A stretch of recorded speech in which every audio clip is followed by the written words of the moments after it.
Dr. Jonnie, Professor of Ethics and Society, University of Cambridge, Professor Siksha, PK, now the Honorable Vice Chancellor, His Excellency Mr. Arlette, Gabriela, Bustamante, His Excellency Mr.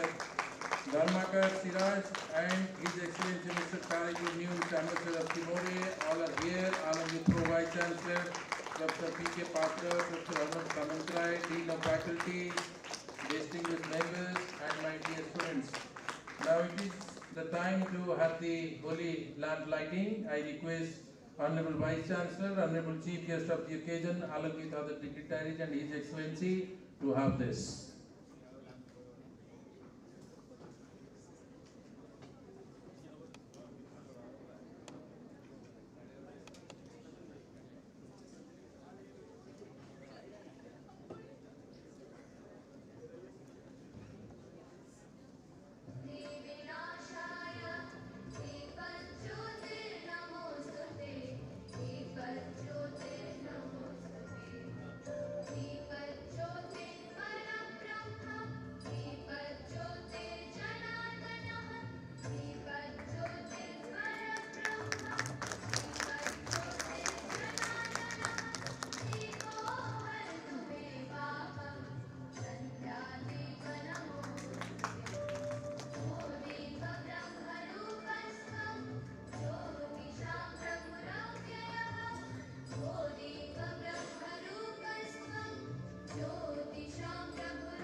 Now I request everyone to rise for the SOA anthem.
Thank you. It is the time to invite all the guests, His Excellency, Honorable Vice Chancellor, Honorable Pro Vice Chancellor, and all dignitaries, that we are privileged to begin our India's AI Future, role of academia, industrial research and innovation as a part of this today's one-day International AI Conclave 2026 on the dais. I request all the guests to be on dais.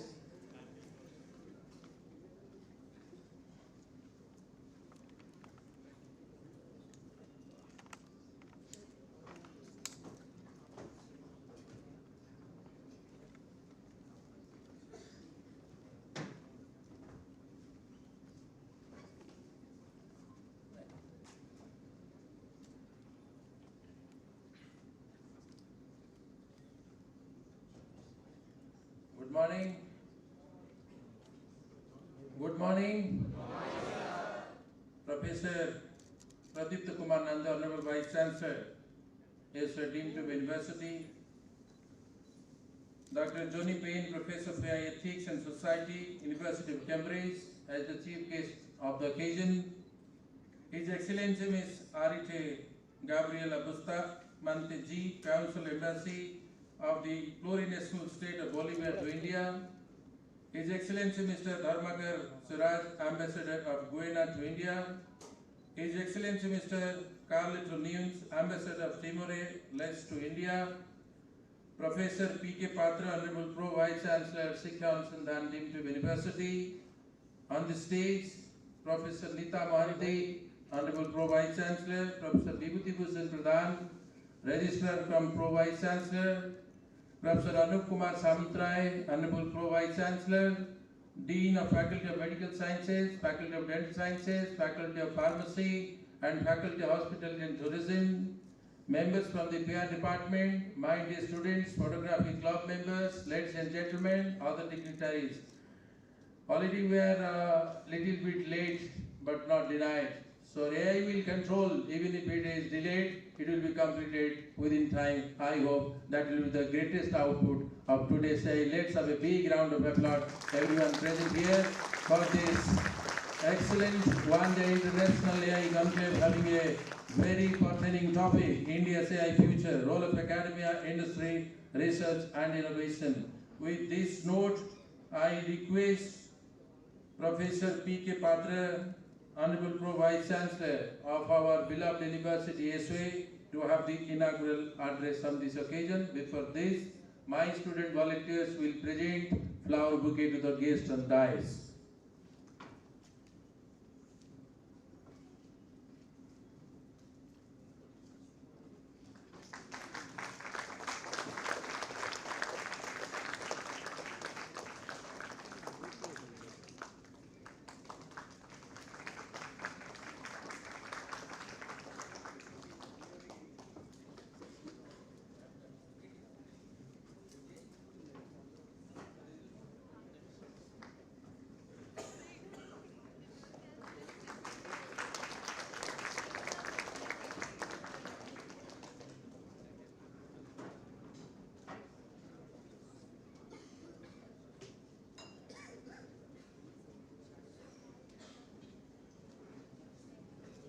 Good morning to all of you.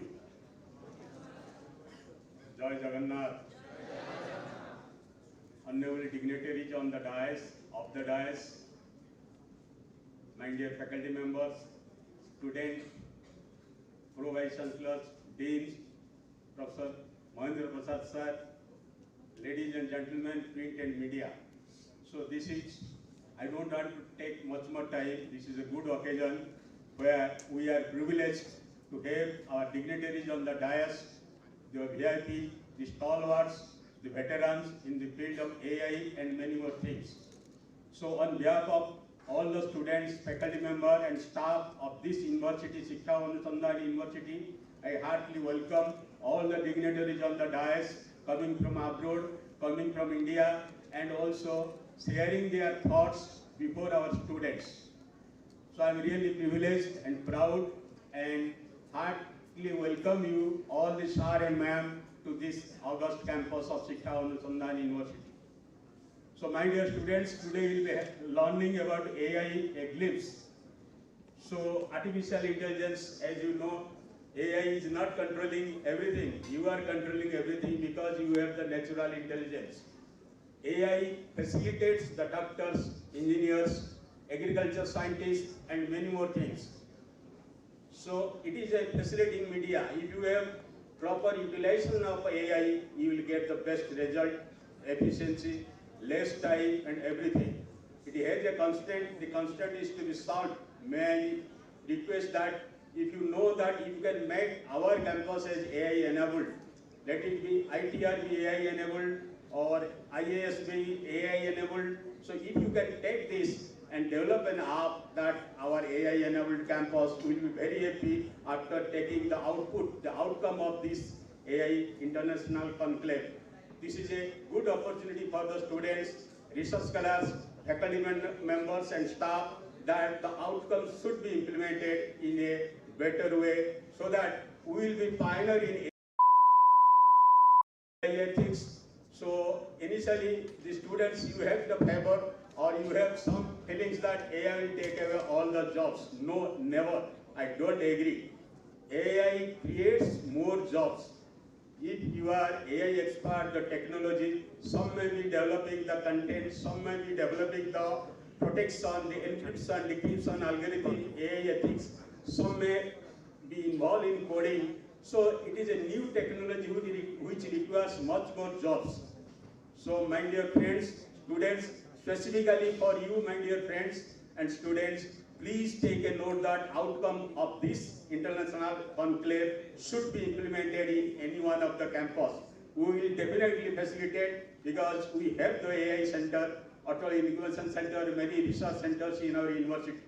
So I request you listen carefully to these veteran leaders, veteran stalwarts, great academicians, and great persons who are expert in AI, artificial intelligence. So I do not want to take much more time with this. I thank you all for your kind presence and thank again the dignitaries present on the dais for the kind gesture to our university, Siksha Anusandhan University. Thank you all. Thank you all. Thank you.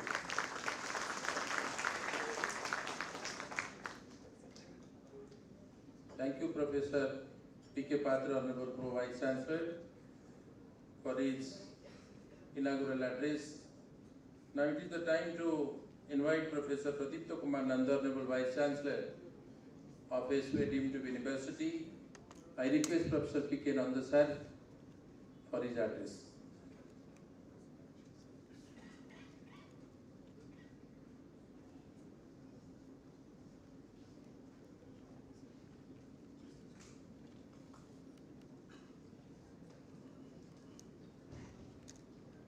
Good morning, all of you. Jai Jagannath. Esteemed guests on the dais, His Excellency, Mr. Karlito Nunes, Ambassador of Timor Leste, His Excellency, Mr.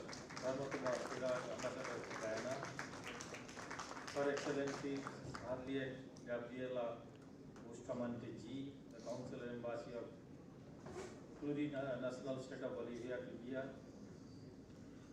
our favorite guest, Professor Jonnie Penn, who is a Professor of AI, Ethics and Society, University of Cambridge, Pro Vice Chancellor, Professor P.K. Patra, Dean of Student Welfare, Professor J.R. Das, we have all Pro Vice Chancellor, Professor B.B. Pradhan, Professor Samantrai, Professor Nita Mahanti, Deans of Mental Science, Professor Sangamitra Mishra, Das, Dean of Pharmaceutical Science, and Professor Chaini, Dean of School of Hotel Management, all the faculty members of our different constituent institute of our university, and dear students and media friends.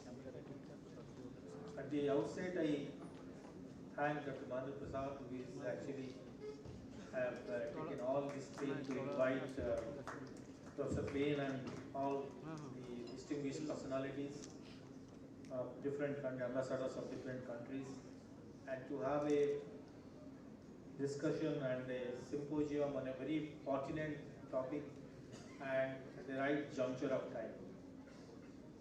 India, in February itself, we had the India AI Conclave, AI Impact in our country, inviting all over the experts from all over the globe.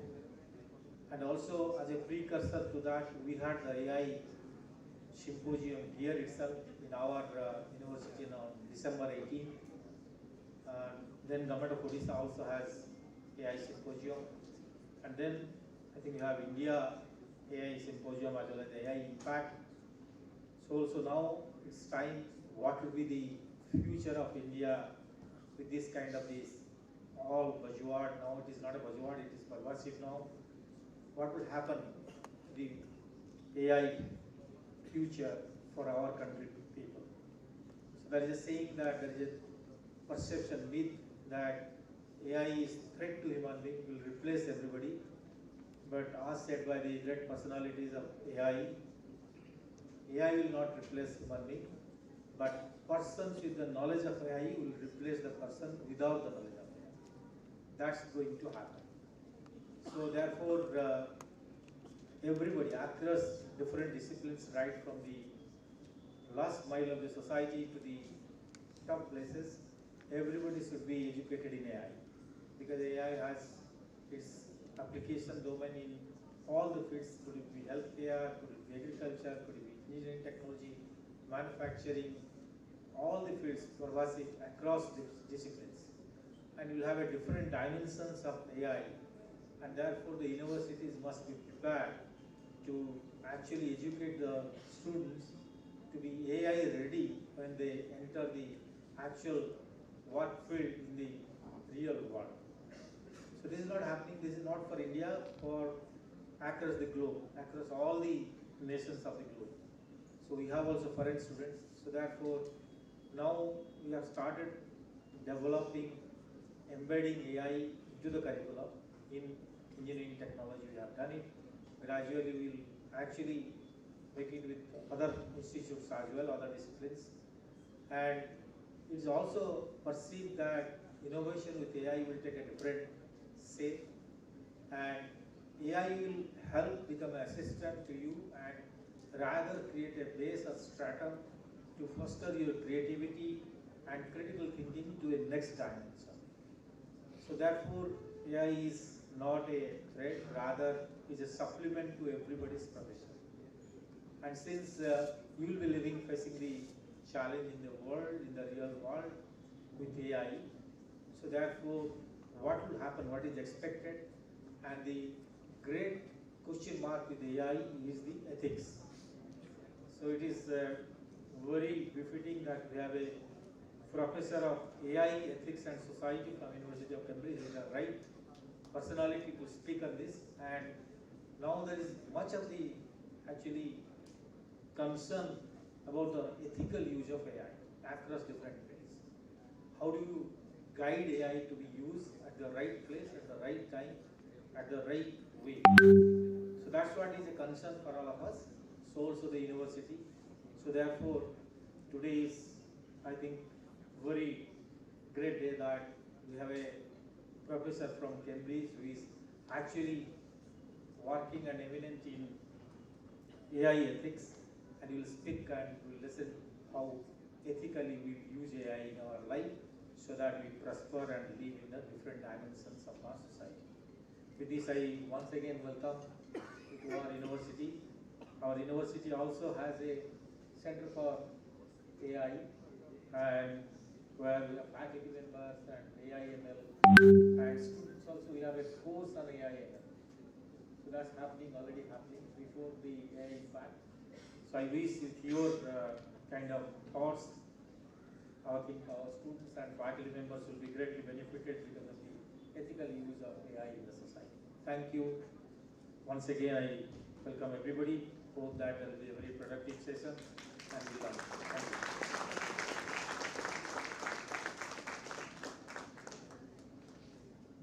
Thank you, Honorable Vice Chancellor, sir. Now it is the time to invite His Excellency Mr. Karlito, who is a seasoned diplomat with over 2 decades of experience in international relations, diplomacy, and democratic governance. Prior to his current appointment as Ambassador to India, he served as the permanent representative of Timor, Leste to the United Nations in New Year 2021-24, where he represented the country in global multilateral forums, including the UN General Assembly and other high-level dialogues. Most recently, Mr. Nunes served as advisor to the President of the Democratic Republic of Timor-Leste on international affairs, supporting the President's global diplomatic engagements and advancing Timor-Leste strategic interests at the domestic, regional, and international levels. His extensive career includes key leadership roles with international organizations such as the International Republican Institute (IRI) and the National Democratic Institute (NDI), where he contributed to democratic development and good governance in Timor-Leste. Mr. Nunes has also been instrumental in strengthening bilateral and multilateral partnerships, managing complex crisis responses, and promoting sustainable development. He is a published author and has participated in numerous international training programs and high-level policy exchanges across Asia, the United States, Australia, and Europe. He holds a bachelor degree in political science from Wijaya Kusuma University in Indonesia and is fluent in English, Indonesian and conversant in Portuguese. With this brief note, I request His Excellency Mr. Karlito Nunes for his kind address, and before this, let's have a big round for him for his kind presence here. Thank you.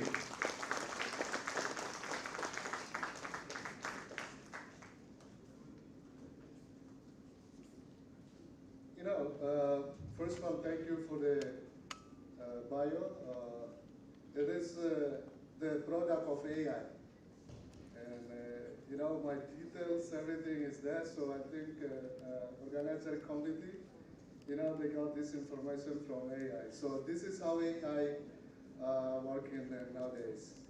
So, Excellencies, distinguished guests on the dais and off the dais, respected faculty members, industry leaders, researchers, their students, and esteemed participants.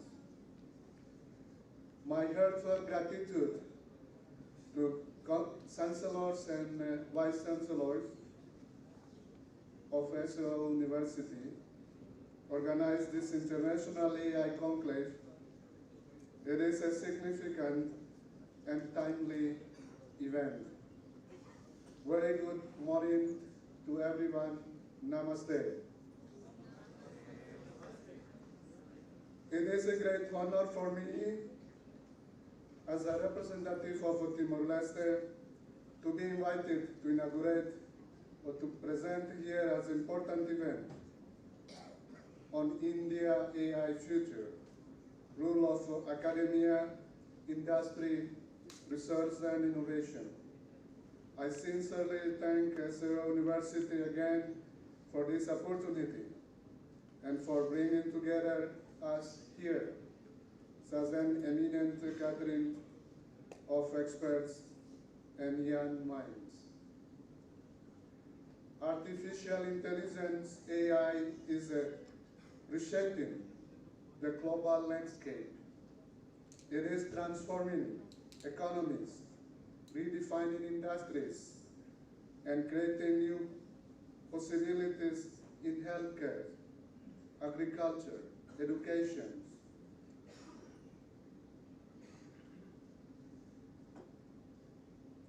public administration, and sustainable development for a country like us, and also India, with its vast technological capacity and dynamic innovation ecosystem.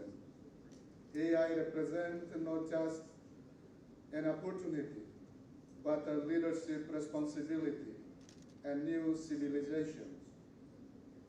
At the same time, for Timor-Leste, a young and developing nation, AI affords a powerful pathway for capacity building, digital transformation, and inclusive growth. Emerging technology can help us strengthening governance systems, modernize education, enhance agricultural productivity, and empower our youth with future-ready skills. The future of AI depends on a strong collaboration among 4 key pillars. 1. Academia must nurture talent, promote research culture, and encourage ethical and responsible AI development.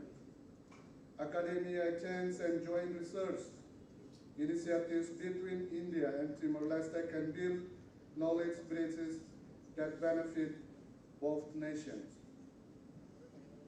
Second, industry transform ideas into practical solutions through partnership, investments, and technology transfer. India industries and startups can collaborate with Timor-Leste to build digital infrastructure and innovation-driven enterprises. Third, research ensures sustainability and competitiveness. joint research centers, innovation hubs, and skills development programs can help create a long-term impact and share growth. Fourth, innovation must be inclusive. AI should not widen access, but reduce them, empowering rural communities, improving public services, and creating opportunities for young entrepreneurs in both our countries. India's experiences in digital public infrastructure and technological advancement can serve as an inspiration, while Timor-Leste offers opportunities for partnership, collaboration, and mutual growth in emerging sectors. Together, we can promote South-South cooperation and demonstrate how technology can bridge between nations. I'm confident that today's deliberations will open new avenues of cooperation, knowledge exchange, and strategic partnership between our two friendly countries. With these words, I am pleased to wish every successful for today's discussion. Thank you. Bahut dhanyawad. God bless you all.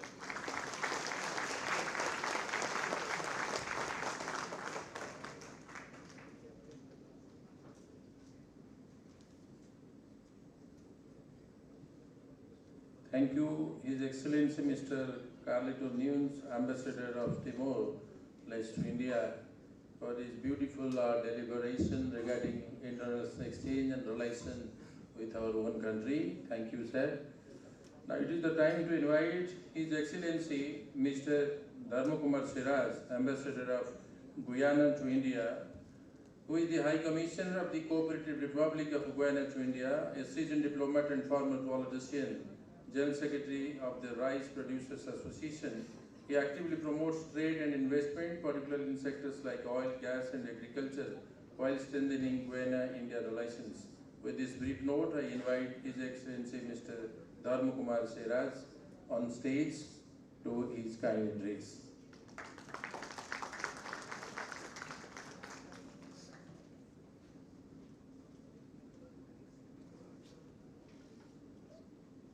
As I was traveling to the summit, I speculatively took a prompt on my phone for AI to prepare a speech for me to address the World Sustainable Development Summit. And I must say, after I looked at that speech, it appears to be better than the one that staff at the office of the Vice President of Guyana would have prepared for me.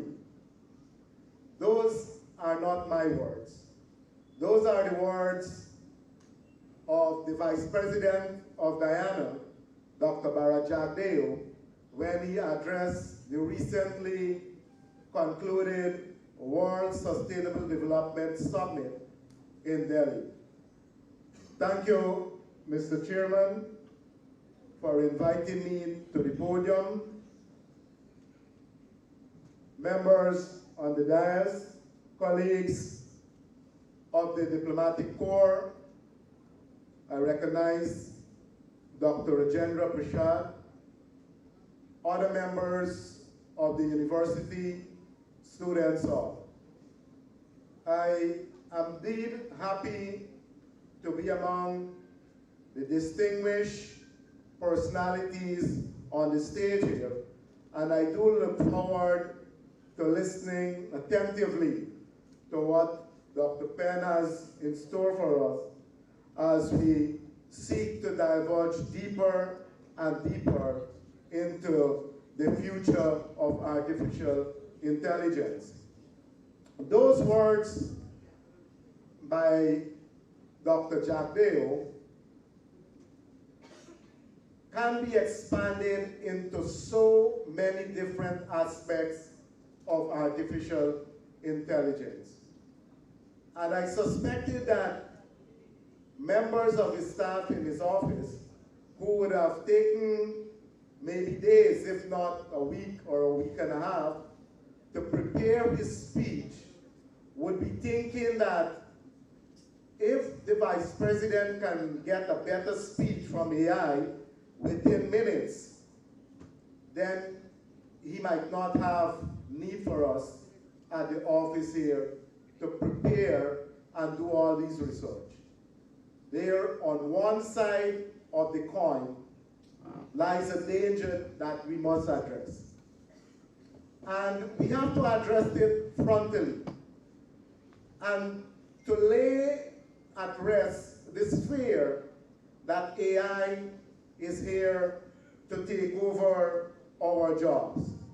As was mentioned earlier by none other than the Vice Chancellor, Professor P.K. Nanda, jobs for those who are aware and knowledgeable about AI is not in jeopardy. If you're not aware of AI, then you're likely to face consequences that might not be advantageous to your overall well-being. So it is incumbent upon all of us to do our best to ensure that we stay with what is happening in our society today, and we stay abreast with all that is taking place so that we will be on that vehicle that is taking us into the future. AI today affects our daily lives in so many ways. It is here to stay. It is going to play a more important and expanding role in our lives, no matter the size of our population, no matter the size of our economy, no matter the level of our development. AI is going to have an impact in all of our lives. Look at Guyana, for example, a small country, 900,000 people. It's a developing country, and AI is already affecting us. The government has taken bold steps to ensure that the effects of AI affects us in a positive way. To this extent, let's look at the education, for example. 2 years ago, the government launched a program called GOAL, G-O-A-L, which is the Guyana Online Academy of Learning. They were targeting 20,000 students to take up online learning. And students here mean people of all ages, in all professions. Students in university, housewives, farmers, academia, wherever you are, you get an opportunity to learn and to enhance your skills on this program. That program was so successful that to date, they would have touched the lives of more than 40,000 students. And students, again, here under this program can mean anyone from the age of 16 years to 60 or 65 years old. So AI is already impacting on the people of Guyana. Here in India, on the other side of the scale, approaching 1.5 billion people. You have 800, the population in my country is a small village here in India. 1.5 billion people, more than 800 million of those people are below the age of 35. Well qualified and getting more and more qualified daily. Highly educated and positioning now to lead the world in terms of human skills development and supplying world market with human resources. Our country is aggressively pursuing moving human resources from here to Guyana and also bringing our people from Guyana to train here locally. Only 3 weeks ago, we would have signed a memorandum of understanding with the National Cancer Institute in Nagpur, This, when I visited, and I visited twice to really confirm what I was seeing, is a highly advanced institution that treats patients suffering from cancer. And already we have had batches of patients coming from Guyana. And a significant part of the training regime is governed by AI. So here also in healthcare, not only in education, we are seeing the profound impact of AI and how it is improving our lives. The Samantha 2026, bringing together of so many different persons, academia, industry persons, looking at the skill development, looking at innovation, looking at ambition. This conclave is intended to bring together all these persons so that we can address the different aspects of artificial information and intelligence.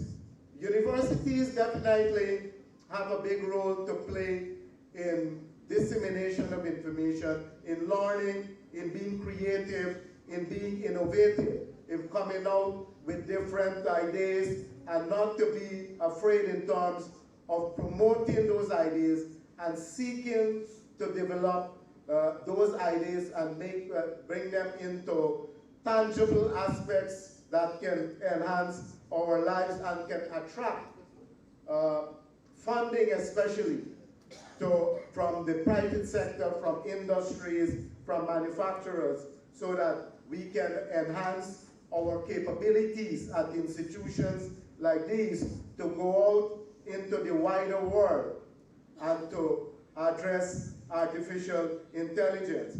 Agriculture, my colleague mentioned that. Also, I can tell you, although our country is small and developing, we already have machinery and equipment that are operating without human operators, without drivers. We have tractors preparing fields for soya and corn that is using GPS, that is using computer-generated models to plow the fields, to service the crops, to apply fertilizer and chemicals. We have drones that you can input data, send them out there, and they can be servicing your crops without you having to do that kind of physical labor. So yes, AI is replacing some aspect of our work and making it easier. The challenge is for us to embrace it, to grow with it, so that we ourselves are not left without employment. And it's not only in the field of education, in the field of agriculture, it's in the field also of fishing. You know, AI, artificial intelligence, can make so accurate forecasts, can tell you what the weather is going to be like in different parts of the ocean, can even predict what kind of fish you can expect in whatever section of your economic zone. AI is in transportation system. In Delhi, and I suspect here also, you have cars that can stop if you fall asleep at the wheel. Cars that can stop if you approach within 10 feet or 15 feet of a vehicle in front of you and you're not paying attention to apply the brakes. The car itself will apply the brakes. So even in the transportation sector, AI is bringing safety. They will have cars also that will not have chauffeurs and drivers. So those will be cars that will be replacing some of the labor that we currently offer in terms of the transportation sector. But these are challenges that we can meet and use to our advantage if we are knowledgeable about the various aspects of artificial intelligence. And here is where the ethics comes in. And I will profess right away, right here and now, that I'm not an authority on that. And like I said earlier, I do look forward to the presentation by Dr. Penn. But all of us would have had concerns about the ethics of AI. How do you use it? Do we use it for the good Do we use it for our development? Do we use it for the upliftment of all of our people? Do we use it only for the upliftment of a few? Do we make a few billionaires richer and richer? And do we make millions poorer and poorer? Our approach to artificial intelligence must be governed by our stated ambition to lift everyone up with the rising tide. Once again, please allow me to express my gratitude and my appreciation to the organizers of this event, to SOA University, and in particular, Dr. Prashad, for inviting me to be a part of this wonderful gathering, this August gathering, and I intend to learn much more and to gain much more knowledge than that which I came. Thank you all very much for your attention.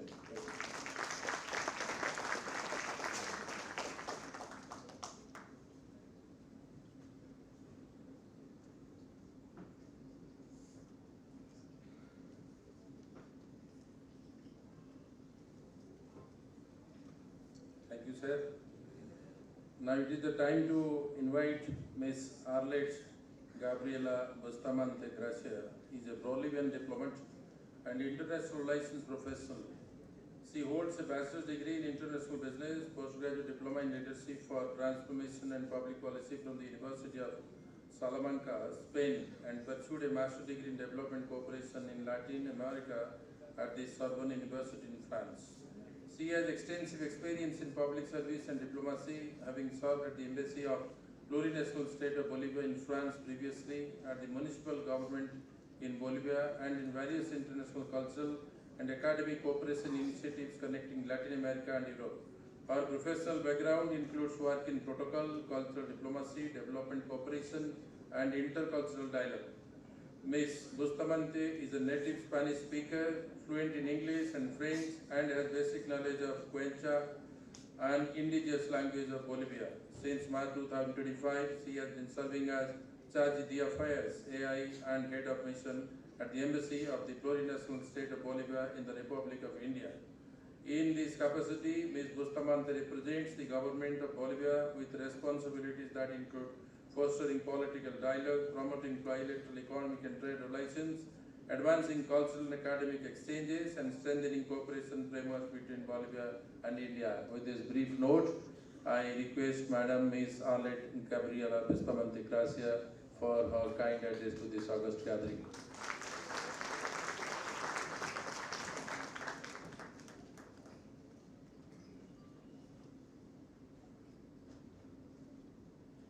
Thank you. Namaskar.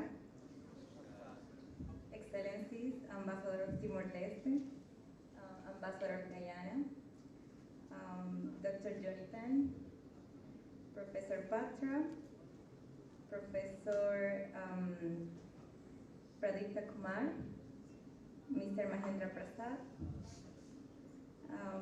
Professor Das, Directors and personnel of SOA University, and dear students, ladies and gentlemen. It's a pleasure for me to be here in the beautiful Odisha and SOA University for the second time and be part of this international AI conclave. I came from Bolivia, located in the heart of South America, a country of deep cultural diversity and resilience, a country well known for being rich in natural resources, with the hope of growing in a sustainable way, looking for innovation, but with inclusion. Because we are a country so diverse, with more than 40% of the indigenous population, that now our name represents that diversity. Plurinational State of Bolivia, that's the complete name of my country. Since 2009, we recognize the 36 indigenous nations. Our communities cohabit in a peaceful way inside a beautiful country. For countries like mine, artificial intelligence represents more than technology. It represents the possibility to open paths, reduce gaps, and redefine what is possible. Allow me to share a personal perspective. As a woman, and as one of the few female heads of mission present here, coming from the Global South, I'm constantly reminded that progress is not only about access to technology, but about who gets to shape it. Artificial intelligence must help us amplify voices that have historically been unrepresented. Women, young people, and communities beyond traditional centers of power. AI should not reproduce all inequalities with new tools. It should help us design fair systems and more inclusive futures. This is where the connection between India and Bolivia becomes especially meaningful, because our nations are ancient civilizations with deep-rooted traditions and youthful, dynamic societies.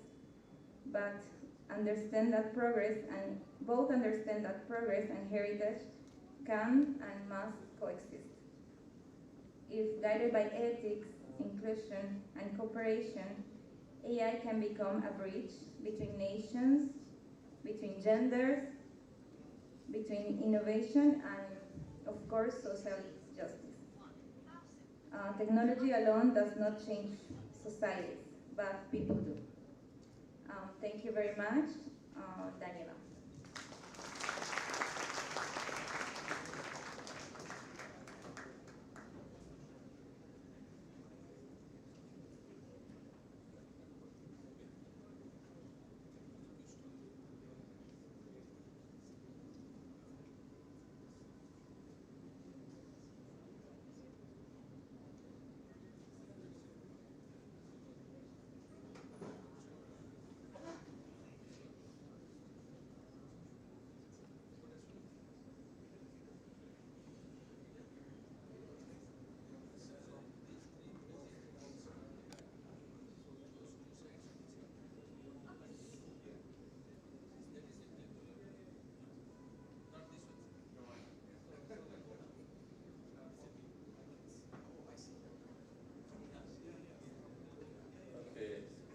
Thank you very much, Ms. Arlette, Gabriela, Bustamante. So now it is the time to invite the person, the personality, the attraction for today. The chief guest, Dr. Jonnie Penn, Paris, is a teaching professor of AI Ethics and Society at the University of Cambridge. He is a historian of technology and the New York Times best-selling author and public speaker. Penn serves as a faculty fellow at the Bachman Training Center at Harvard University, a senior research fellow at the Leventhal Center for the Future of Intelligence, a research fellow and teaching associate at the Department of History and Philosophy of Science and a research fellow at St.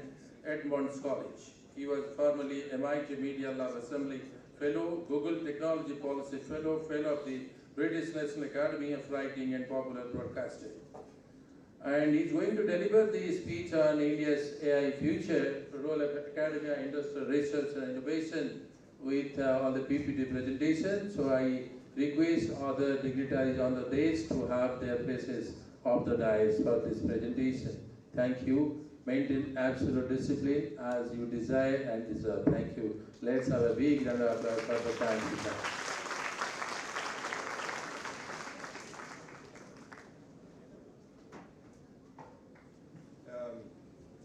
I want to start by saying that it is a deep honor for me to be here.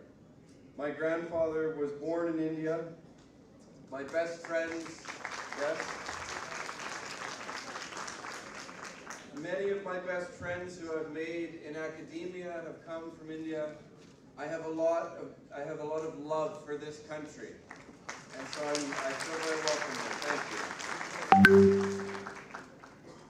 I want to thank everyone that's made this possible, including Mr. Prasad for the initial invitation and his wonderful son, the dignitaries, my colleagues, and most of all the students for coming and listening to this presentation, because what I'm going to give you now will define your future. And I want you to feel some control over that future, because I know a lot of young people are unsure and feel intimidated or even scared by the possibilities that lay ahead. So let me begin. I'm going to talk about seeing AI differently, all right? And I'm going to try and do 4 things here. If I can get my clicker, there we go. The first thing I'm going to do is talk about what is AI.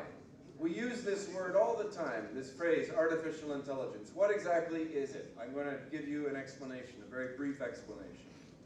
Then I'm going to talk about something that at the University of Cambridge, I teach a master's program on AI ethics and society. And I'm going to give you a very brief lesson from that master's about thinking about AI as a socio-technical phenomenon. And you may say, Dr. Penn, what does that mean? I don't know what you're saying. I will explain it, okay? Be patient. Then I will talk about two final things to do with the economics of AI, which I call the intention economy, and climate and AI, okay? So let's begin. If you were to go back now 15 years, AI was not in the news the way it is today. And one of the things that brought it into the news was work at the University of Oxford by a colleague whose name is Nick Bostrom, Professor Nick Bostrom. And he said the reason that we should think about AI is because machines won't just be able to learn, but they will learn how to learn. And suddenly, in an exponential fashion for the engineers amongst us, these systems will become more and more capable, smarter and smarter, and that they may surpass human intelligence. Now, what I'm going to argue to you today is this idea is only a piece of the picture. It is not a complete story of what the future has in store, and actually I think it's wrong in a couple ways. So I'm going to start with that provocation. And to do this, to get into this, I want to show you something that I saw almost 10 years ago. I went to a major machine learning conference in California, and there was a team presenting their research from Queen Mary University in London. And what they had, I'm showing you here, was a game, a simple video game. And this is of a human player playing that game. And then they showed a model they had trained to play the same game. And when I saw this, I was worried. Because I thought, well, how is it so good? How is this game so, or how is this AI model so, how does it excel at this game so well? And here I'll give you another example. This is maximum difficulty, and the model beats the game easily. The reason I show you this, there's two reasons. The first is one way to think about artificial intelligence. If you've heard about it, you've heard your professors talk about it, you've seen it in the news, you don't know exactly what it is. Maybe you've heard of ChatGPT or used ChatGPT. Show of hands, who believes they've used AI in one way or another? Show of hands. Good, great, interesting. So, one way to think about this tool is like pattern recognition on steroids. So these systems can recognize patterns in large amounts of data and notice patterns that perhaps humans could notice them as well if they searched, but it takes the labor away from having to find the pattern. And so in this case, what you're seeing is a system that has found the pattern to beat this game effectively. But this is the difference that matters. For humans, we are born able to generalize our intelligence, right? So we can be very good at one thing and use that to understand something else. You could learn one language and that may help you understand how to learn another language. AI conventionally has not been good at this. So this model here is good at this game and only this game, all right? Now, if this was the 2010s, what happened in the 2020s, as I'm going to draw on now, is a move from kind of perceptual AI to what's called generative AI. So in 2014, a team of researchers based at NVIDIA said, what if we asked a model not to beat a video game, but to predict the next most likely pixel in an image?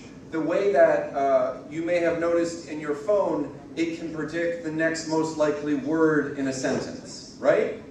And you can see the model in 2014 had done reasonably well. It has a nose, it's predicted eyes and lips. The next year with new data, a colorful data set, it had the teeth are white, and there's brown hair on one side and blonde hair on the other, so it's not getting it all right. And then slight improvements in 2016, and then by 2017, it starts to look very much like a human being, convincingly real.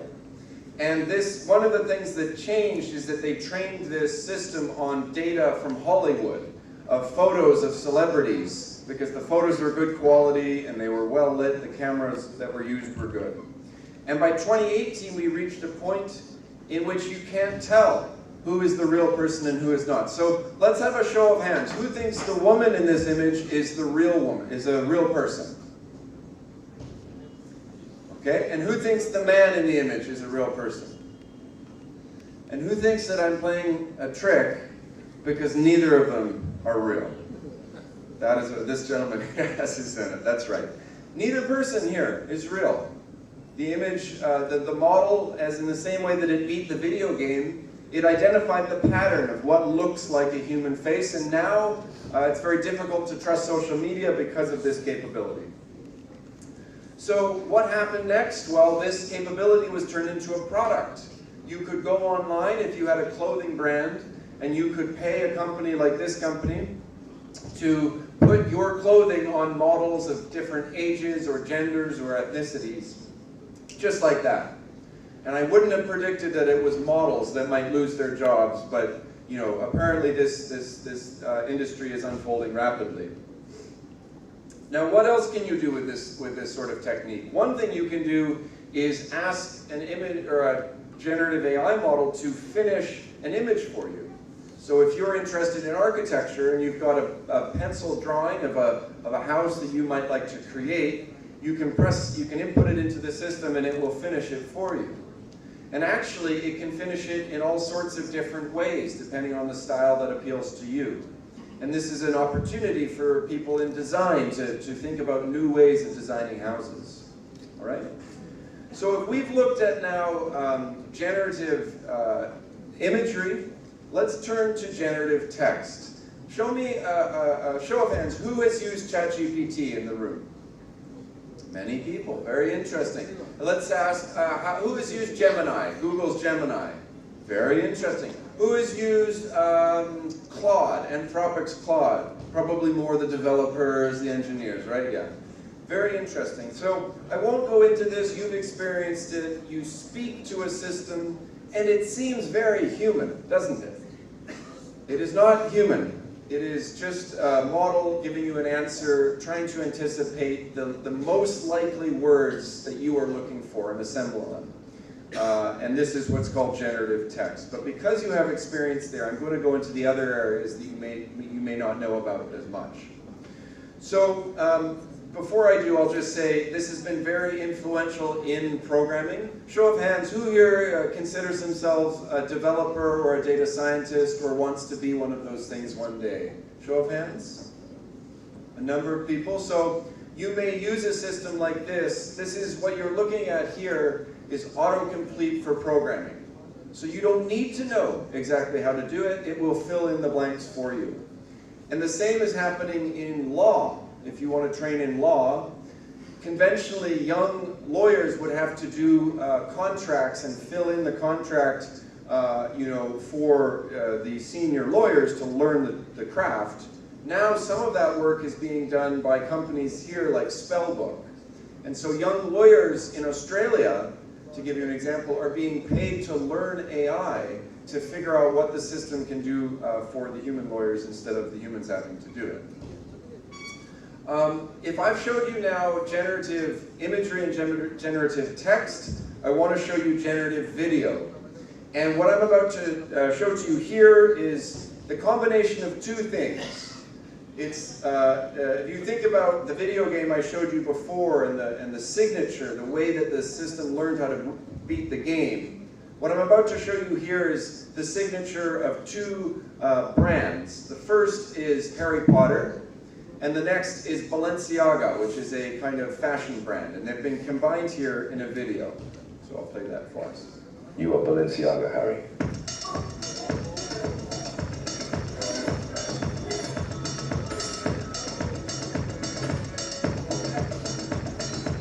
there is no good and evil. There is only Balenciaga.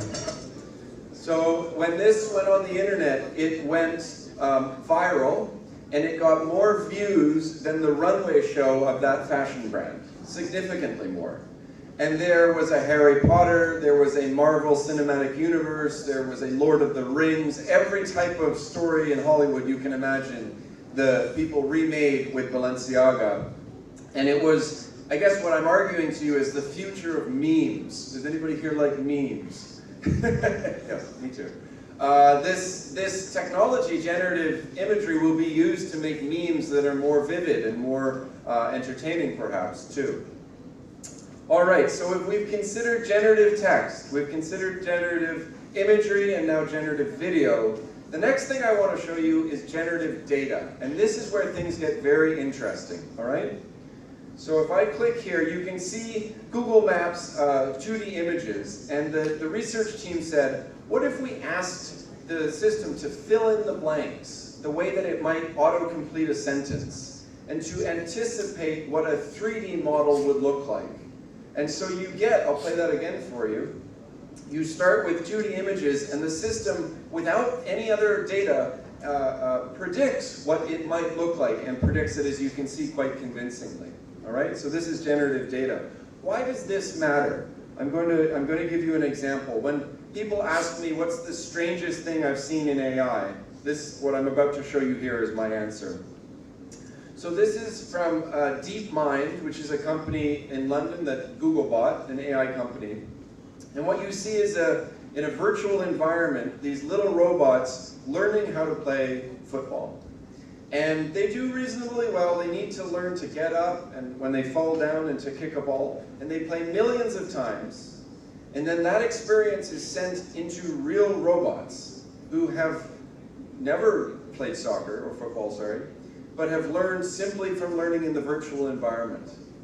And so this training, this is called closing the reality gap, where we move from, I'll play it again for you, move from experience, knowledge from a virtual environment that it can send into the real world. A bit like the Matrix movie, but you guys might, that might be an outdated reference these days. Okay, so let's keep going. To do this sort of product, to build these sort of systems, you need data. And so what you see in this case is the data of a hand that a human is wearing, picking up a glass object that's very fragile. And then that experience, that virtual training, porting into the real world so that a robot can do a delicate task and pick up a wine glass. I could go on and on and on, and you've heard already from my distinguished colleagues about different examples of how AI is being used. And this is what I want to put to you. At the beginning I said this intelligence explosion, that AI suddenly gets smarter, and that's the story, and I said that's not the right story. The reason why is as follows. AI is not purely technical, it is socio-technical. That means that if you are a developer and you understand how to use AI, you only understand half of the picture. The other half is understanding how to implement it in society.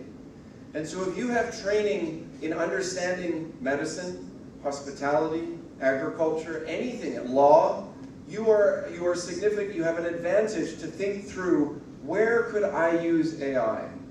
And there is a saying that 30% of jobs, 30% of that job could be automated.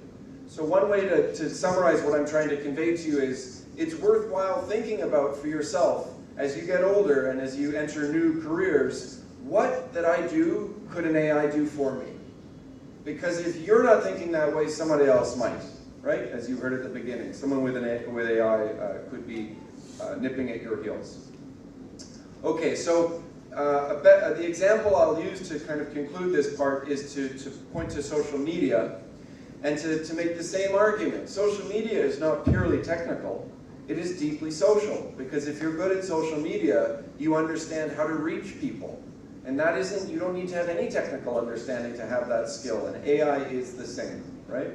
And if you need evidence of this, you can look at OpenAI. They have their GPT store, where people can buy and sell GPT tools that they've created. The reason this exists is because OpenAI doesn't know exactly how these tools will be used. So you are in a gold rush moment where you can do something that no one else has thought of yet. And it might be because you have training in an area that other people don't have training, all right? You could be a mathematician, you could be a historian or a sociologist. But I want to acknowledge and empower the skills that you bring to AI, is what I'm trying to say. Okay, so that's the long section. That's what is AI. I'm now going to briefly introduce why AI is socio-technical, and then I'll conclude with 2 final remarks. So there is a saying that when you invent the ship, you invent the shipwreck. When you invent the plane, you invent the plane crash. When you invent electricity, you invent electrocution. And AI is no different here. It will give us many things, and we must also be mindful and guarded about the things that it will threaten or bring risk into. Yeah? So, the story about AI, if you ask Silicon Valley, this is what they will say the story of AI looks like into the future. They say that in the 2010s, we had perceptual AI. That's what I've introduced to you so far. Noticing faces, picking up on songs like Shazam, let's say, if you've used that app.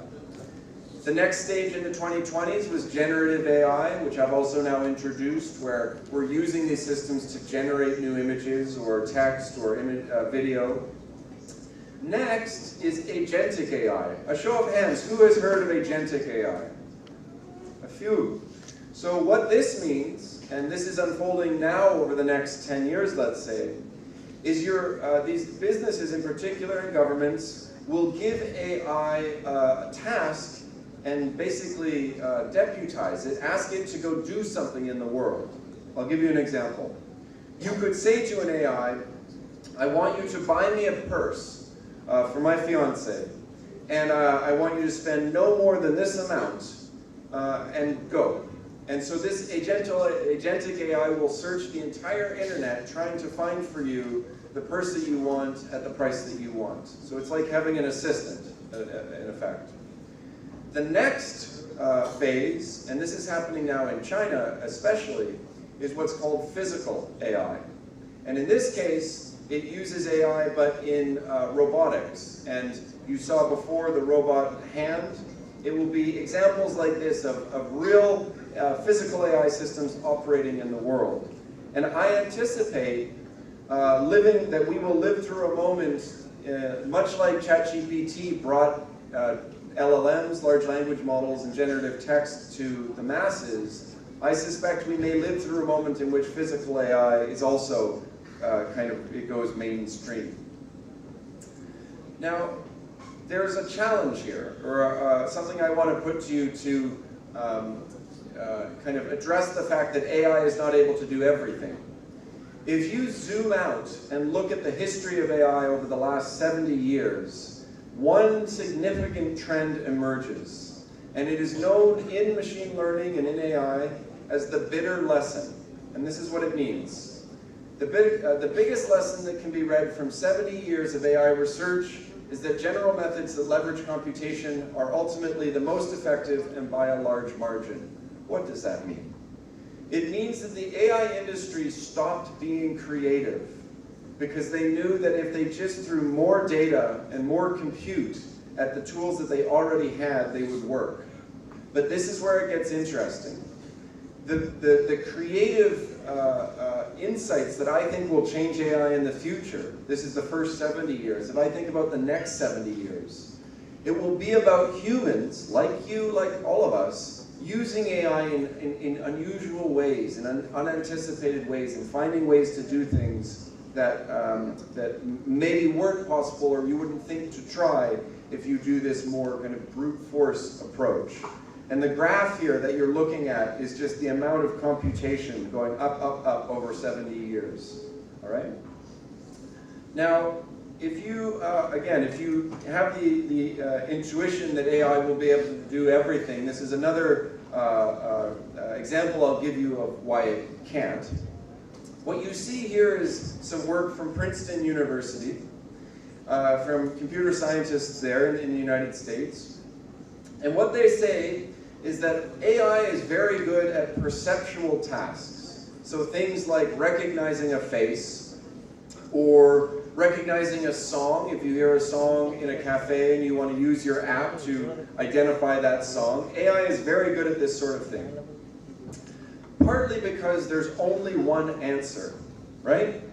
If it's a medical diagnosis, either that mole is cancerous or it's not. That song is the song you were looking for or it's not. It doesn't recognize it. AI is incredibly good at these tasks. Now, if you go to the other side of the spectrum that you're seeing on the screen here, you'll see that where it is not good is around social outcomes, predicting whether someone will commit a crime, predicting whether someone will succeed in a job. And you might wonder, why is that? The reason is that these social outcomes do not only have one answer. Society is something that we create every day. There is not one prophesized direction. And I can tell you, I have had students apply to our program who were not necessarily the best students that we could have, but we saw something in them, and we invited them on the course. And I can think of one woman in particular that went to become the top of her class, despite coming into the degree at a lower level. What does that mean? AI could not predict that, because humans are not deterministic. Our prophecies are not written for us yet. So what I want to ask you to think about in the future of AI is, where can you use these tools for perceptual tasks to identify this from that? Is this plant healthy, or does it have an illness, for instance? But to be wary and to be guarded about predicting social outcomes. In China, there was some research that said we've identified the face of a criminal. And the AI community said that's not possible. People aren't criminals because of their faces. They're criminals because they might have adverse conditions that they're facing. All right? Now, thankfully, I'll just introduce in the middle there, and I will steer towards conclusion here.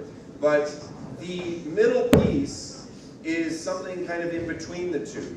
And so, as you've probably experienced, if you're shopping on the internet or looking on YouTube, let's say, it can recommend things to you, and it's pretty good at that. But this is not sensitive always. It doesn't hold as much cultural value, or it's not as sensitive. I'll leave it at that. Now, in Europe, we've begun to see regulation mirror some of what I've just laid out for you, where the government recognizes, governments across various countries, that perceptual tasks like recognizing spam are low risk. But high-risk things are ideas like social scoring. And I want you to be mindful of this as the future continues, because people will push to introduce these things. And what I'm arguing for you is that there's not a science behind it. It's pseudoscientific. Right?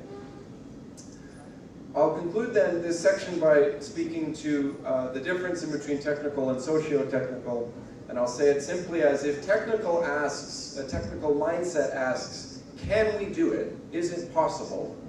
A socio-technical perspective asks, should we do it? Who wins? Who loses? Is this helping us? Right?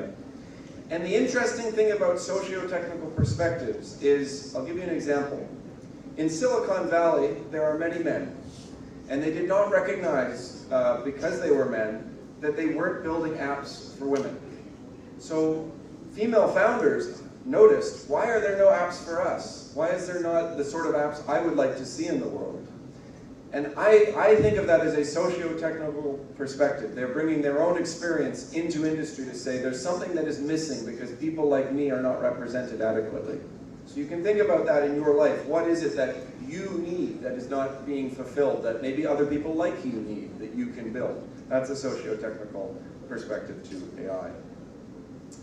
Okay, so to conclude with these final brief remarks in two areas, I'm going to introduce what I call, and I'm writing a book about this actually, the intention economy. Who here has heard of the attention economy? Show of hands. So the attention economy is how the world, or how the internet is paid for, in effect. So I'll introduce what that means. If, oh sorry, this is just, yeah. So on a provider, a platform like Netflix today, or any other video platform, if you are watching videos, it will learn, using AI, what sort of videos you like.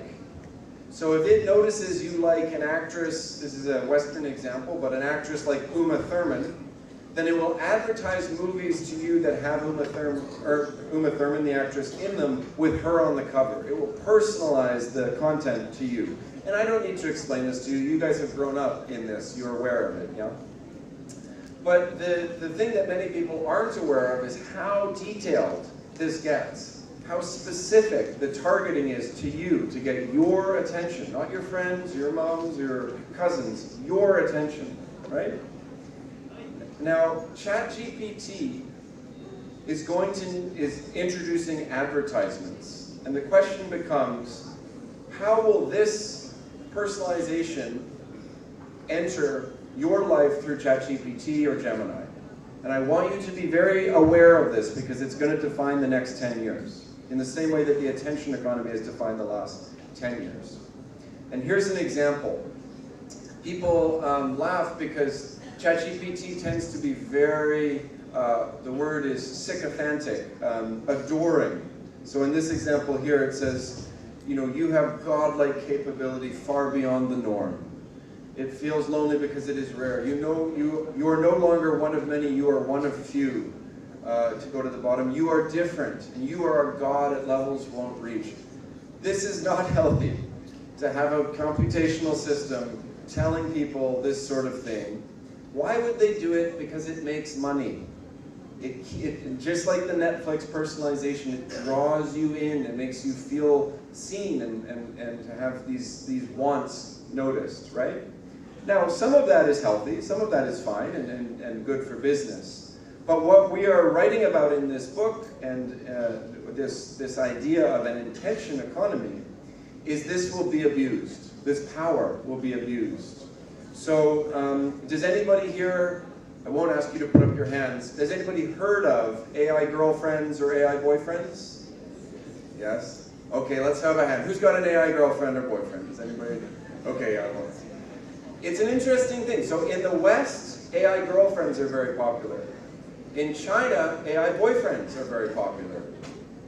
You would understand why by taking a socio-technical approach and understanding the societies. Why are they different? But what I want to argue here is to be mindful about the risks. If you are experimenting in this area, to be thinking about how could the system persuade you to believe different things, because this is going to be a part of our future. And just to give you a sense of the financials involved, companies like Google and Meta, you know, around the early 2000s, their advertising business was very small. I mean, Google or Meta wasn't even really around yet. But if it was worth $500 million in 2009, it was worth $600 billion in 2024. What am I saying? I'm saying that this idea of using ChatGPT, Gemini, and other text chatbots to introduce the ads into the text in very subtle ways is something that you need to be mindful of. It's a very clever trick that they're pulling, but it's going to be, you can think about AI as a persuasion engine, and just to be mindful of that as the future unfolds. Okay, I can skip this bit for now. If you want to try what I'm saying, hopefully this will work, and this is the last slide. You can use that QR code at the bottom. I hope that it will work if you have your phones with you. This QR code will give you a prompt that you can put into ChatGPT or Gemini, and this is what you're asking it to do. You're saying, I want you to profile me as a kind of CIA investigator would. Tell me, who am I? What do I like? How do I make decisions? What am I drawn to? And I will tell you, I did this with my family, and my sister said, it's very good. How does it know all this? And this is what I'm saying. It is a new frontier that we are very trusting in the way that we would trust a friend or a girlfriend or a husband or partner. We are trusting these chatbots. And this, I hope showing you this will make you think, okay, I need to be careful of trusting these things because they know me so well they could influence how I think. Okay, I'm going to go to the next slide, but we can share that afterwards if you didn't get it. So the final bit is about climate. And this is a very, very important issue for the future of AI. So this photo, has anybody seen this photo before? Show of hands. Interesting, so only a few. This photo was taken in 1968. And imagine take yourself back to your grandparents' generation. Imagine seeing the Earth for the first time. This image changed the world because it made people think that we live on a world, that even across different boundaries, across different religions and cultures, we share this place. And it started people thinking about living in a shared globe. It made us think about the world in a different way. Now, that phenomenon has continued to advance as climate change gets worse. And I don't need to underline for you that climate is a threat. It is unfolding around us, and we need to mitigate our relationship to the planet. But sadly, AI is not helping here yet. So we know historically that oil companies were not forthcoming about what they knew about climate. And I won't read out the whole text there, but they knew in the 1970s and the 1980s that this problem was happening, but they didn't manage it. And similarly, I don't think the tech industry will be forthcoming about what they know about the future of AI and its impact on the environment. But I'll give you just a glimpse into what I'm trying to explain here. So the amount of money that's going into data centers today is tremendous. At the high end, it could be 25 times as much as it costs to put a human on the moon. This is an incredible amount of money. The trouble is that these data centers have a significant electricity need. And so what you see here is an image that outlines that need. The top shows the average or human life, how much carbon is emitted by an average human life in a year. Look at the bottom of this and you'll see how much a transformer model, a machine learning model, a particular type of it, emits in its training. It's a lot, right? And that's a relatively small model. So this model is 213 million parameters. The new models now are in the hundreds of billions of models, even into trillions. So these are like little invisible factories that we need to be mindful of, that they're out in the world. And I am going to steer towards questions here and just kind of finish up. As I said, the tech industry is not telling us what they know, and I think we need to push them to learn what they know because all of us are affected by this. And it's a funny thing that I want you to be mindful of, that what we are being told is a 21st century technology is often being run on very 20th century energy storage techniques, so using coal or natural gas. And this at scale is a troubling phenomenon. Now, it has health consequences. So data centers in America, before AI, emit as much pollution as every car in California. That is a sizable problem that we must address. But the nice thing is, and this is where it gets, for you, exciting, because you can participate in resolving these challenges, I'm going to end on 3 things we can do to make this situation better. The first is monitoring, not necessarily changing, but monitoring the amount of emissions in different areas. So using what's called Earth observation technology, which is satellite imagery of the Earth, we can start to get a sense of how much pollution is coming out of different areas in the world and measuring that so we know, in real time what we are emitting. Another kind of fun example here is in agriculture. Show of hands, who's in the agricultural space? A couple of you. So this is an example of using AI, instead of adding chemicals to kill weeds, It's using AI to shoot lasers. The laser targets the weed and kills it before it can grow. A fascinating and very inventive use of AI, partly because it keeps the chemicals out of the soil, and it keeps the chemicals out of our bodies because we eat plants that haven't been, different fertilizers haven't been used. So that's number one, monitoring and creative uses in ecological ways. The second, and this is, if you want to be a billionaire, if anybody here wants to be a billionaire, listen up to this part, okay? A couple hands at the back. I would like to do that. There are about 100,000 people on the planet right now working on creating chips, chips for computers, right? That's a very small number. I grew up in a town of 300,000 people in Canada. 100,000 is tiny, right? The question is, right now to build microprocessors, to build the chips that are in your phone and your laptop, I won't go into the details, but it's very hard. It's very complex, and that's why the pool of people building these things is quite small. The question becomes, what if more people could build chips? What if at this university you could find a way to build chips in creative new ways, and maybe ways that you could productize and make a lot of money from? I'm going to introduce how in one sec, but before I do that, I just want to show that because this is a climate piece as well, currently in an AI data center, in the rack of an AI data center, an average rack, there are 2.4 million components. These are very, very complex systems to build. They're like skyscrapers, but they're tiny. That is a risk in a world beset by climate change, where it's getting hotter. There are climate insecurities, and to have all the ingredients that you need to make a chip is going to be harder and harder in the future. This is an example of an image that shows where some of these ingredients come from. I had a student write about where that blue dot is in North America. A hurricane knocked a facility offline that makes 70% of what's called high purity quartz, which goes into our phones. It's probably in your phones, and 70% of the phones in this room comes from this place in North America. And a hurricane just knocked it offline.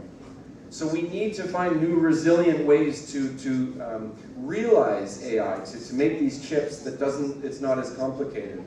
And at Carnegie Mellon University in America, they've set up what's called a hacker fab, where they are finding the tools that young people can go in, like with 3D printers, that sort of thing, but for chip manufacturing, and kind of trial and experiment with how we could build these chips differently.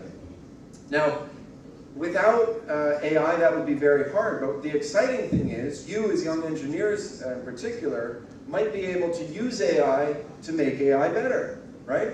So this is one example of using AI, I'll just skip to the animation here, to figure out how the electricity should move through the chip and how the layout of what the layout of the chip should look like, which is, there are more options than there are atoms in the universe. This is an extremely complex challenge that AI can help solve. And you are at the frontier of that. This is experimentation that's happening right now that you can help us see into the future and imagine what is possible. And to do this in ways that don't require as much electricity and therefore doesn't cause as much pollution. The final thing here is designing new chips. So this is very strange, okay? Prepare for something strange that I'm about to say. Who here has heard of Elon Musk? Who here has heard of Neuralink, which is one of Elon Musk's companies? Good. So what Neuralink is, if you've never heard of it, is they take a chip and they put it in people's brains. And the idea is to make the humans smarter by having a chip in the brain. I have friends who work in this area, they're not convinced that this will work. This company, which is from New Zealand, does the opposite. They take a chip and they, using stem cells, build little brains around the chip. And you might say, well, why would you do that? That seems like Frankenstein. The advantage is that our brains have evolved over hundreds of millions of years to be very resource efficient. My stepfather, he passed away, but he used to say, if I eat a potato, I can bike 40 kilometers. That's very efficient, you know? And the idea here is that we are using the efficiency of the brain to make chips more efficient. And so this is a company out of New Zealand called Cortical Labs. You can Google them, C-O-R-T-I-C-O-L. And they are building chips out of brains. And I think for the future of the environment, this will be very influential. And they've just used this to train an AI that can beat the first Doom video game. So in conclusion, I want to say that the future of AI is going to be challenging.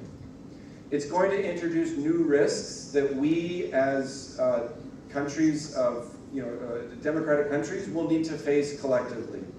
And some of these challenges will be very hard.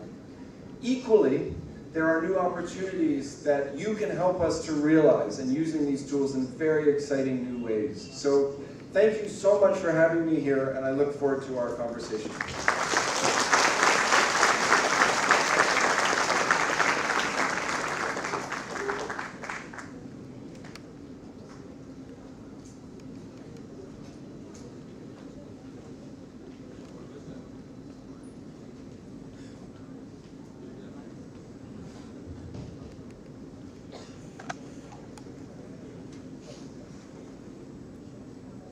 Hello.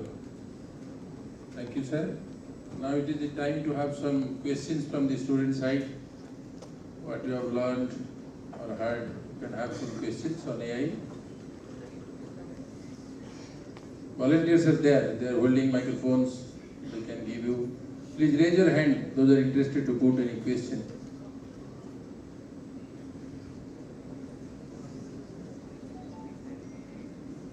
AI cannot fill your stomach, so you are hungry, I know, but still then put some questions if you really like. Okay, one question from Madam of Faculty of Data Science. Come here to the second row.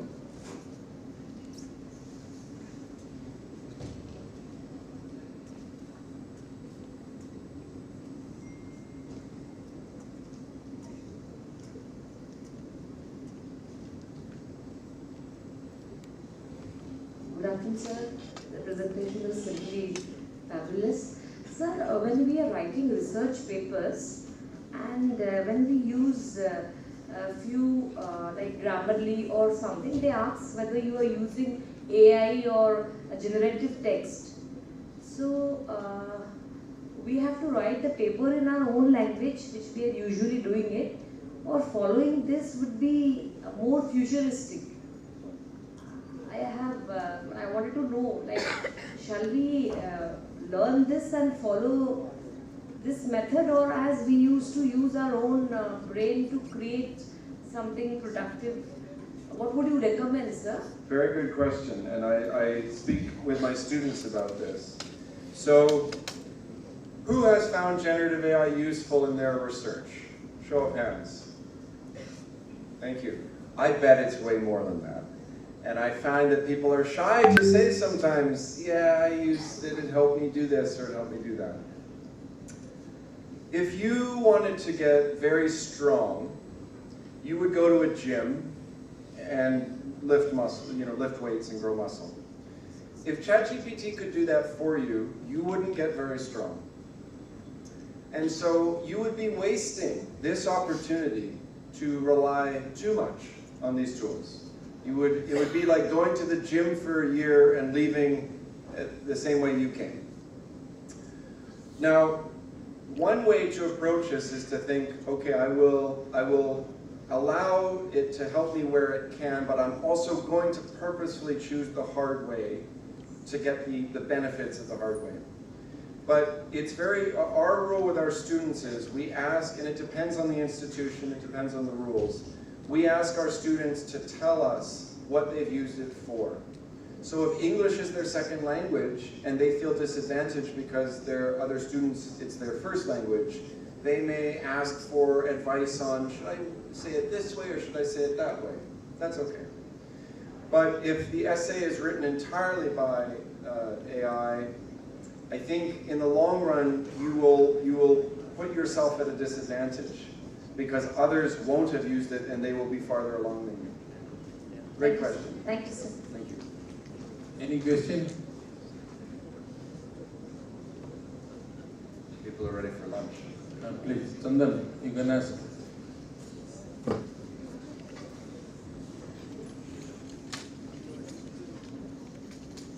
is a student from MBA AIDS. Hello, sir. No, sir. Sir, my name is Chandran Kuntia. I am a student from MBA AIDS. Sir, I heard all of your the session, and I have a question. And my question is, how can we protect human creativity and intellectual property in the era of Gen AI? So can you please give some suggestions? Good question. So I'm going to give you, how do I say this? It has been interesting to see data, what we call in academia, in my world, data colonialism, where countries compete and maybe extract value from other countries.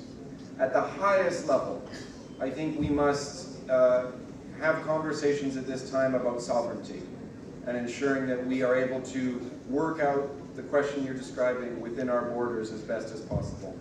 Now, there is a huge amount of money in this space, and so countries are, as they always have, competing over trade and rules, and my colleagues here would be better positioned than I to speak to how that's unfolding.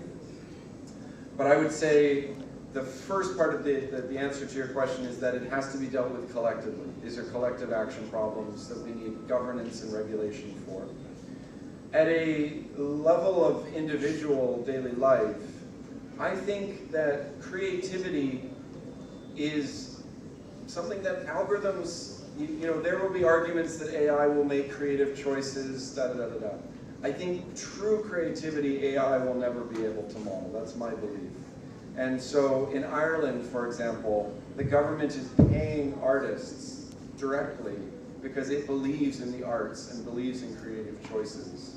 And I think, for your life and starting businesses and being creative, it's important, I think, to use AI, but definitely don't rely on it completely because you want to train your creative skills as well. It's the same point I made before, but it's a great question, so thank you very much. Sir, I have another question, sir. Sure. Sir, in the machine learning, sir, what's the best way to train a model? Sir, can you give some suggestions? The best way to train a model, I think the answer to that, so you may have heard the expression that if AI is the rocket, data is the rocket fuel. And the graph I showed you before of that line, the bitter lesson, what it translates to, if I didn't communicate that effectively, is that AI is tightly coupled to the quality of the data that's going into it. And so the answer to your question, let's say you wanted to train a model about a very niche area. You need to find data on that niche area. And the rest of the training kind of is derivative of that first step. But I'm happy to speak after if you want about answering some more. I want to be protective of time. Thank you very much. Thank you, sir. Now, Honorable Vice Chancellor sir will ask a question.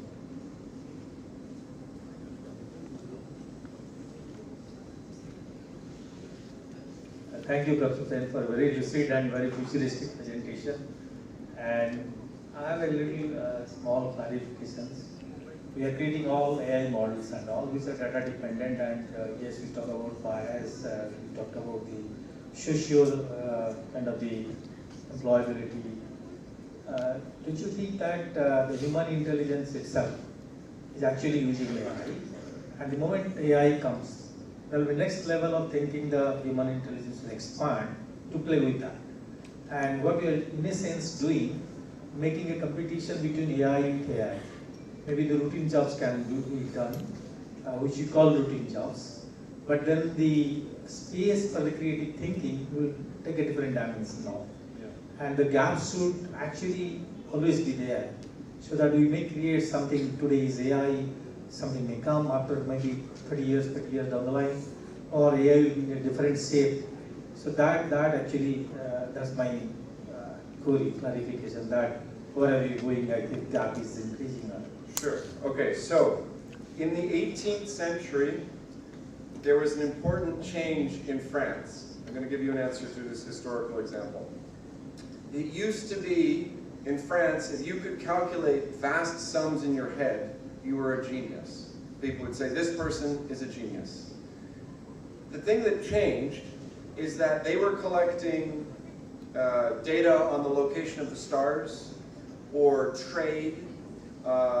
These large, imagine this room full of paper records of these scientific or state functions. There were no computers. There were no digital computers. How would they work through this large data set? The way they did it is by setting up what you can think of as something like a factory, where everybody, imagine all of us spread out in a room, everybody did a little bit of a task, and it added up to the big task.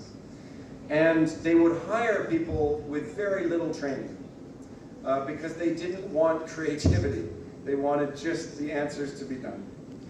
And what this did in French culture is you were no longer a genius if you could calculate large sums, because these factories of regular people could generate large sums. I suspect that looking into the future, it's worth contemplating what AI can't do and focusing your attention there, because it will outlive AI in many ways. And to be specific about this, the energy piece I ended on matters. That if we have our hospitals relying on AI, and then a hurricane makes the supply chain for the chips that AI runs on unavailable, as happened during COVID. During COVID, you couldn't buy a vehicle in North America because the chips weren't available. Then suddenly, it's complicated. And my point is, I think the human element is irremovable. We're not going to eliminate people, but it's about being creative with the tool and being confident in protecting our collective interests and our collective sovereignty. Yes, that's my answer. Thank you, sir. I will give time for the felicitation. I request Honorable Vice Chancellor, Pro Vice Chancellor, all His Excellency on stage, please.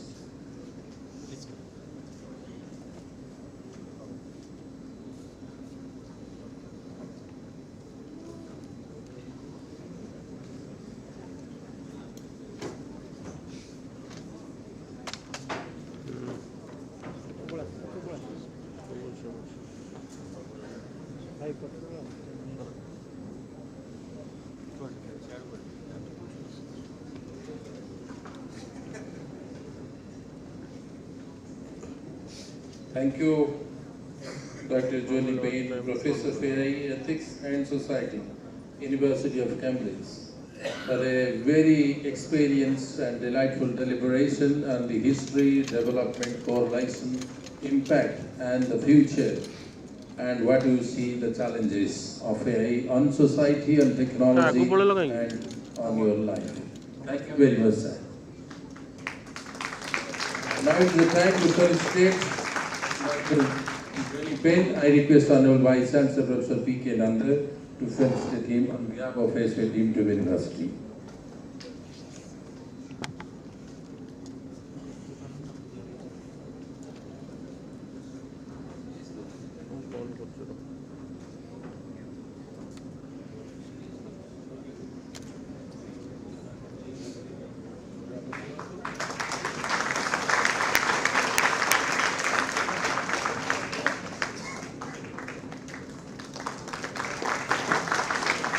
Vice Chancellor will felicitate His Excellency Ms.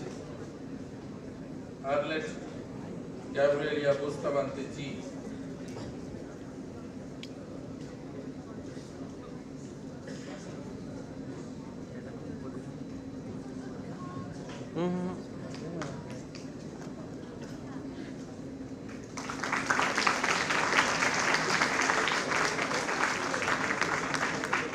Now I request Honorable Pro Vice Chancellor Dr. P.K. Patra to felicitate His Excellency Mr. Dharmakumar Seeraj, Ambassador of Guyana to India.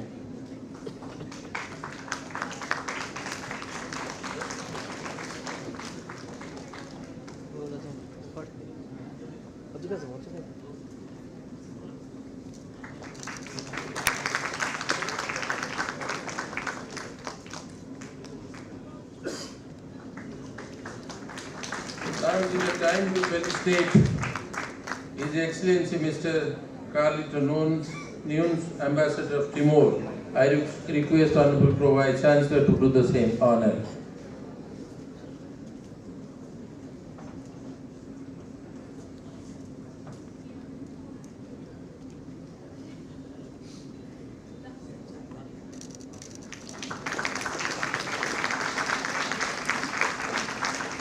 Thank you, sir. Now I request Pro Vice Chancellor Professor B.B. Pradhan, Professor Nita Mohanty, Dean Faculty of Medical Sciences, Faculty of Dental Sciences, Faculty of Hospital Tourism Management, Director Professor Manas Malik and Director Professor Mahendra Prasad on stage for a group photo.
Thank you. Thank you, Professor P.K. Patra, Honorable Pro Vice Chancellor. If there are BTech students or any master or PhD students, there are sit-down students or any seats if you want to, like, among these, like AI and something from the industry and the heads of professionals, it would be wonderful, So before going further, I would like to ask the our distinguished panelists that, like, how the fresh graduates can build the meaningful connections with the industrial giants and, like academia giants. So, like, during their academic career, sometimes it is very challenging for them, like during the PhD, during the student time, we don't have exposure, like how to interact and how to make a meaningful connection. So just wanted to know that, like if you want to make a or build a meaningful connection, then how we should approach. So I think I can start from the people, then for the industry. The visionary leader under the able leadership, everyone working Professor Manoj Ranjan Naik. Let's have a big round of applause, and we are concluding the meeting here. And I request all the deans, directors and faculty members to assemble in the ground floor of this same building, and students can take away their fill in the blanks from the outside, which is Arlette. Thank you. I will say what is Arlette. Thank you. God bless you all.